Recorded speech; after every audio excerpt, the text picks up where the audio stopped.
Hello everyone, मैं advocate Monika पाल। दोस्तों, इससे पहले लेक्चर में मैंने आपको आईपीसी 1860 के चैप्टर 2 का रिवीजन कराया था। आज इस लेक्चर में हम आईपीसी 1860 के चैप्टर 3 की बात करेंगे। चैप्टर 3 का नाम है ऑफ पनिशमेंट्स, यानी कि दंडों के विषय में।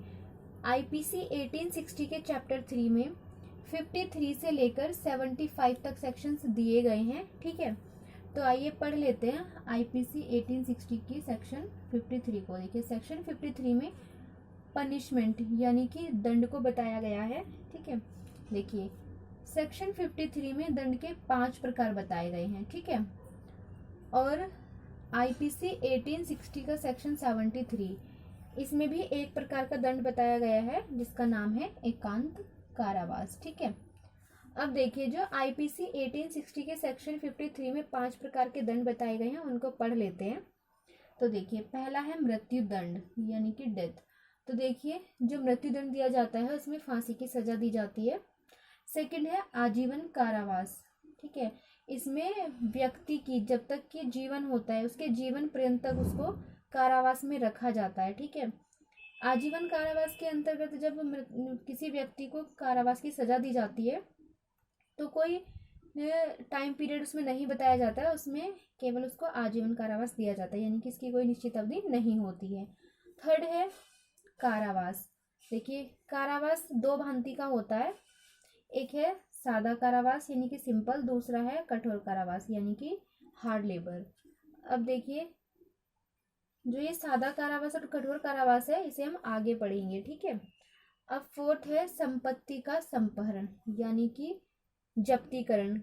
जो अभियुक्त होता है तो उसकी संपत्ति जब्त की जाती है, तो किन परिस्थिति में जब्त की जाती है ये हम आगे पढ़ेंगे। ठीक है, यानी कि फॉरफीचर्स ऑफ प्रॉपर्टी। फिफ्थ है फाइन यानी कि जुर्माना। ठीक है, अब देखिए 1949 से पहले एक और सजा दी जाती थी, वो थी काला पानी की सजा। अब जो काला पानी की सजा है वो अब नहीं दी जाती है, वो समाप्त हो चुकी है। और ये कब समाप्त हुई थी? ये समाप्त की गई थी एक्ट नंबर 17 और 6 अप्रैल सन 1949 के द्वारा इसको रिपील किया गया था। ठीक है, यानी कि इसको निरसित किया गया था। तो ऐसा माना जाता था कि जो काले पानी की सजा होती थी वो जब जैसे महाराज या राजा टाइप होते थे तो उनके थ्रू उनको सजा दी जाती थी काला पानी की, जो भी अभियुक्त होता था। ठीक है, तो ये जो काला पानी की सजा ये बहुत ही हार्ड सजा होती थी। इसमें क्या होता था कि इसमें जो अभियुक्त होता था उसको, जो अपराध कारित करता था उसको किसी ऐसे स्थान पर भेजा जाता था जहाँ पे पानी ना हो, भोजन ना हो, यानी कि कोई सुविधा ना हो। ठीक है, तो उसका जीवन बहुत कठोर होता था। ठीक है दोस्तों, अब काला पानी की सजा नहीं दी जाती है। ठीक है, और काला पानी को जो बेल एक्ट में लिखा हुआ है वो निर्वासन लिखा होता है, ट्रांसपोर्टेशन। ठीक है, अब देखिए सेक्शन 53 में जो इम्पोर्टेंट केस लो है इसकी बात कर लेते हैं। सेक्शन 53 में इम्पोर्टेंट केस लो है गोपाल विनायक गोडसे वर्सेस राज्य AIR 1961 का केस लो। इस केस लो में ये कहा गया था कि आजीवन कारावास का अर्थ है कि दोषी व्यक्ति के जीवन पर्यंत तक का कारावास, उससे कम नहीं होगा। ठीक है, तो प्रत्येक व्यक्ति के जीवन की अवधि अनिश्चित है, यानी कि ये निश्चित नहीं है कि ये व्यक्ति कितने टाइम तक जीवित है, इसीलिए आजीवन कारावास निश्चित अवधि का कारावास नहीं होता है।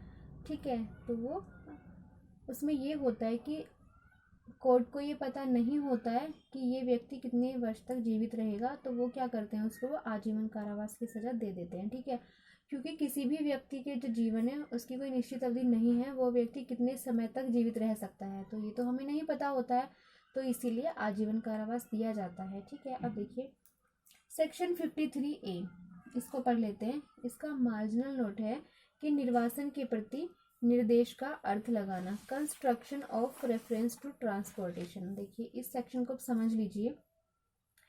ये सेक्शन कहता है कि वे कानून यानी कि वे लॉज जो 1949 से पहले के थे, ठीक है, वे अब प्रेजेंट में भी चल रहे हैं और उनमें काला पानी की सजा का प्रावधान लिखा हुआ है। ठीक है, क्योंकि काला पानी तो निरसित हो चुका है ना, काले पानी की सजा को रिपील कर दिया गया है, तो उस काला पानी की सजा को आजीवन कारावास पढ़ा जाएगा। यानी कि जैसे कि आप आईपीसी पढ़ते हैं तो आईपीसी में जहाँ पर भी आपको ये निर्वासन लिखा मिलेगा, ठीक है। तो निर्वासन होता है काला पानी, तो जहाँ भी ये लिखा हुआ मिलेगा तो हम उसको आजीवन कारावास ही पढ़ेंगे। तो ये कहाँ पे बताया गया है, ये सेक्शन 53A में बताया गया है, ठीक है। अब देखिए जो काला पानी की सजा मैंने आपको बताई थी ना कि रिपील कर दिया गया है इसको, तो ये कब रिपील हुई थी, मैंने आपको बताया ना कि ये एक्ट नंबर 70 6 अप्रैल 1949 को ये रिपील कर दी गई है, ठीक है। तो अब काला पानी की सजा नहीं दी जाती है। तो दोस्तों आज के लेक्चर में इतना ही। इससे नेक्स्ट लेक्चर में हम आईपीसी का सेक्शन 54 एंड 55 पढ़ेंगे। धन्यवाद।